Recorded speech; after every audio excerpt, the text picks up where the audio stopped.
This is my July 2024 fish room tour featuring my Betta fish tanks, my guppy tank, my various shrimp tanks and my community tank. I know I haven't uploaded much recently, but I've had a ton of offline stuff that I had to get done, and the time that I would usually put into YouTube is being used for rescaping some old aquariums and setting up some new ones. Anyway, getting into the video and starting with my 40-gallon tank, and I'm really happy with how this tank's starting to grow in, as it has had a few problems. The two main problems were due to blackbeard algae and staghorn algae breakouts, and I've tried a ton of things to treat these, but thankfully it does look like I've got it under control. Personally, I think the most effective things that I did was reducing the photo period on the light of the tank to only 6 hours per day. I also added a ton of Rotala Rotundifolia to the back of the tank to soak up a lot of the excess phosphate, and I also picked up a Python system so I can do large weekly water changes quickly with this tank to help deal with any leftover phosphate. I did also pick up a Siamese Algae Eater that I do think helped, and I've nicknamed this little guy Dyson because he eats absolutely everything he can get. He's a great little fish. Current stocking levels for this particular tank include Neon Tetras, Cardinal Tetras, Corydoras, Harlequin Rasboras, Pearl Gourami, the Siamese Algae Eater and some cherry shrimp. I'm still planning on getting a 55 or maybe even a 70-gallon tank next year if I can find the space for it, and the Pearl Gourami and Siamese Algae Eater will be moved over to that tank as they grow. The Pearl Gourami are currently breeding, so they have started to chase their tank mates away from the bubble nest, but other than that there really hasn't been any issues with aggression with this setup, and I really like the way everything's coming together. Plant wise, this tank contains a load of Rotala Rotundifolia. There's a red lotus in there that hasn't actually turned red yet,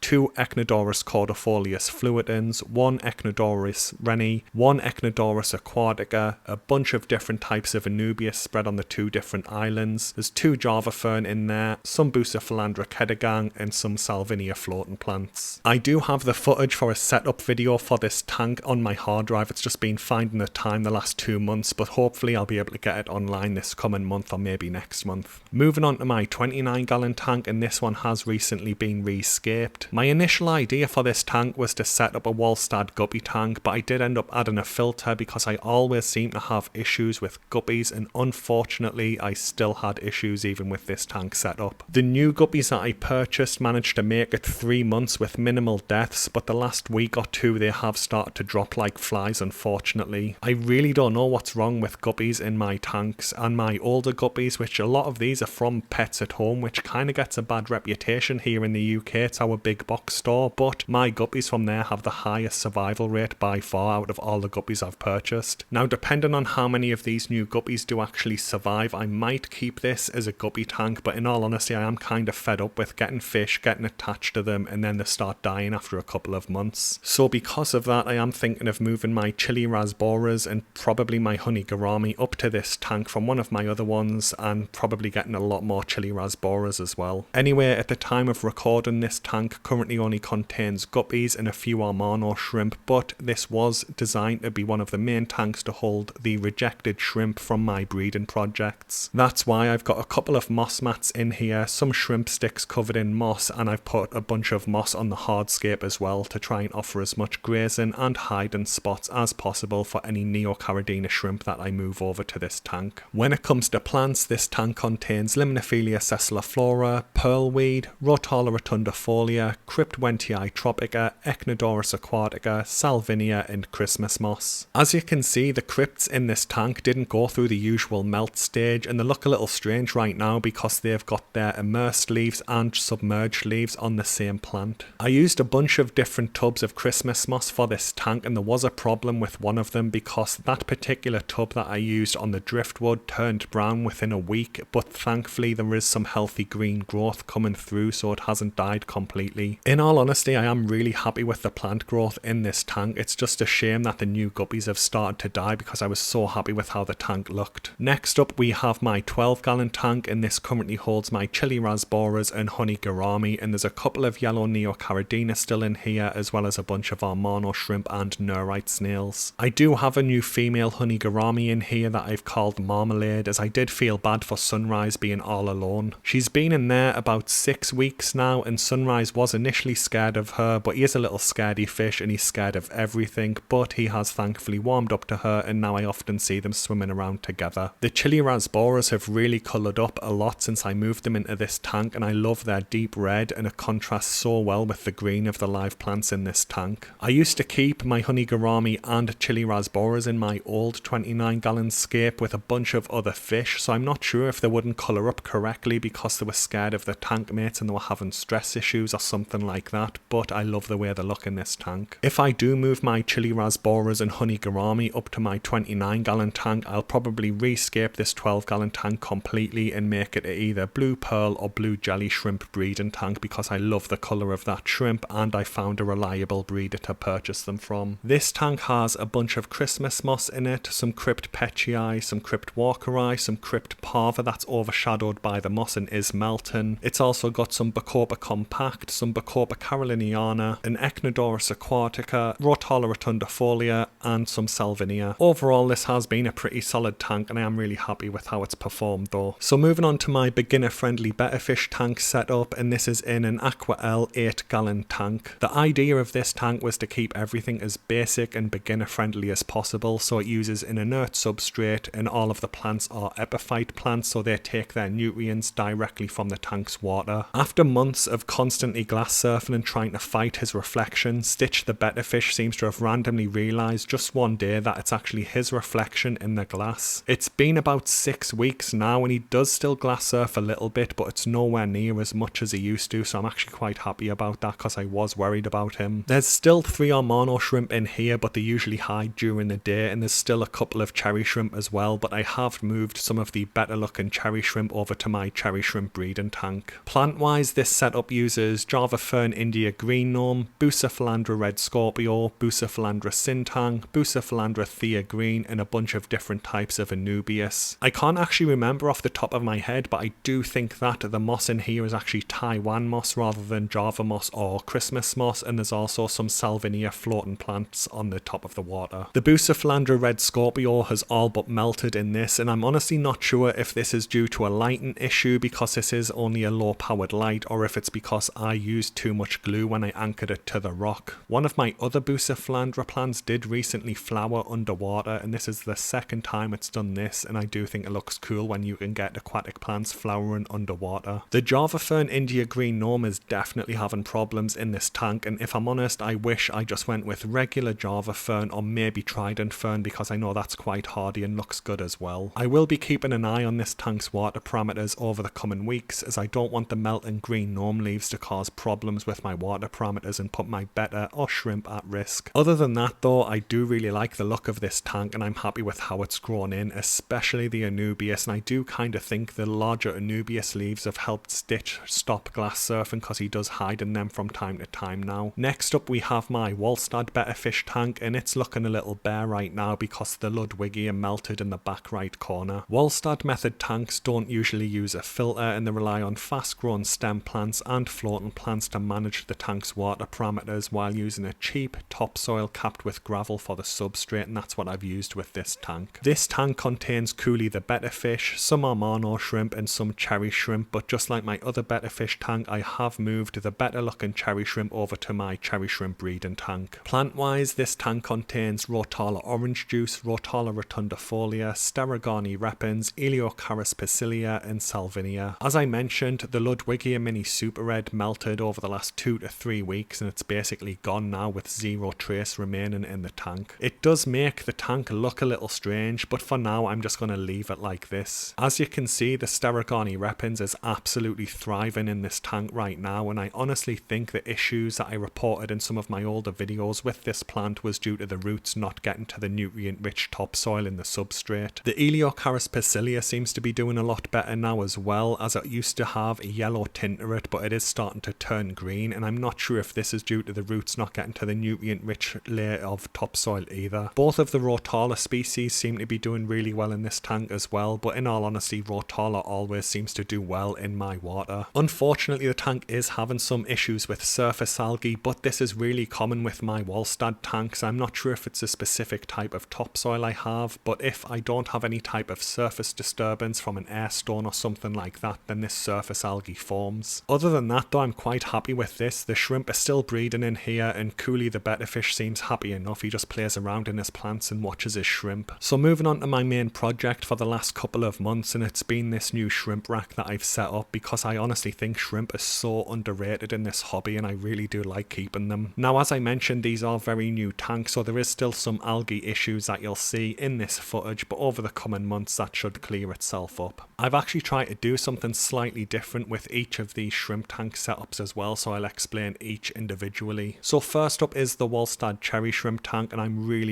happy with how well this tank's been doing. The majority of the cherry shrimp in here are from my old 29-gallon scape, but like I mentioned, I have moved some of the better looking shrimp from the two Betta tanks over to this one just to try and improve the breeding lines. There's currently only about 50 cherry shrimp in this particular tank because I gave a bunch of the low quality shrimp away just to try and rehome them without swelling out my 40-gallon and 29-gallon with shrimp that I already had. This is a saddled female, and as you can see, there's eggs developing in her ovaries at the back, and there's a ton of these cherry shrimp in here that are saddled and forming eggs. This one is a berried female, and you can see the eggs forming under her pleopods. Hopefully they're fertilized and healthy. They look fine to me, so hopefully within the next week or two I'll have babies in here, and I've seen at least 2 female shrimp that are buried with fertile eggs. Plant wise, this tank contains Rotala Rotundifolia, Bacopa caroliniana, Eleocharis parvula, Christmas moss and Salvinia. This is a filterless Walstad method tank, and it relies on the fast grown Rotala Rotundifolia and Salvinia plants for natural water purification. I check the water parameters of all of my tanks every week, and I've never once had issues with the water parameters in this tank because cherry shrimp's bioload is just so low. Even a little bit of Salvinia and some Rotala can easily manage any